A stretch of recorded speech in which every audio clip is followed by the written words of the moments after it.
I don't know if you guys are old enough to remember Knight Rider, the black Trans Am that used to talk and drive by itself, Michael Knight. So this is today's version of Knight Rider. This is the Tesla Model S.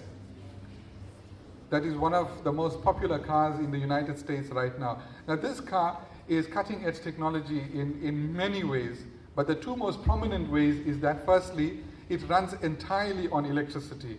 This car doesn't use petrol or diesel at all. It's a completely electric powered car. But more importantly, this car can drive by itself. It's an autonomous car or a self-navigating car that can drive around all over the place, can take you places without you lifting a finger. It can just drive by itself. This is quite amazing. In fact, later this year, Tesla is launching its own competition to Uber, the taxi service, that's managed by cars without drivers. So if you need a lift from point A to point B, all you need to do is pull out your cell phone, call a Tesla, along comes this car without a driver, picks you up and drives you wherever you need to be.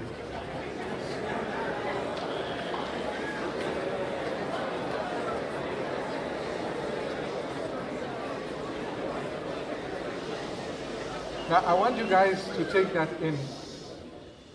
Now this is just some idea of what's happening in the world right now. These are not things that are happening in the future. These are things that are happening right now. And that's why they say, now it makes more sense when experts say that within 5 to 10 years, half of all today's jobs are going to disappear.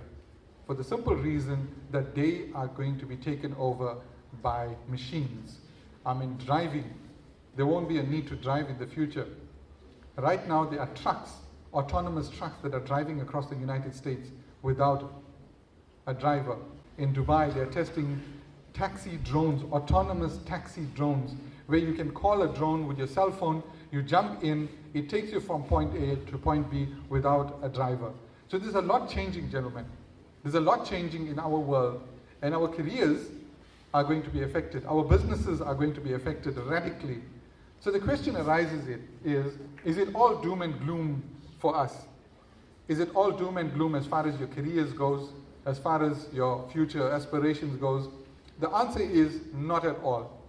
You see, the thing with technology, with each industrial revolution that came, starting with the first industrial revolution, there were always the naysayers, the people that said, game over for human beings, because the machines are going to replace human beings. Now, this is the things people were talking around about the 1890s, the early 1900s. Now, as the century progressed, then the car was invented. When the car was invented and cars went into mass production, people became concerned. The horses are going to disappear. Jobs are going to be lost. Hundreds of vets are going to lose their jobs. Horseshoe makers are going to, blacksmiths are going to lose their jobs. But what happened? They found other jobs.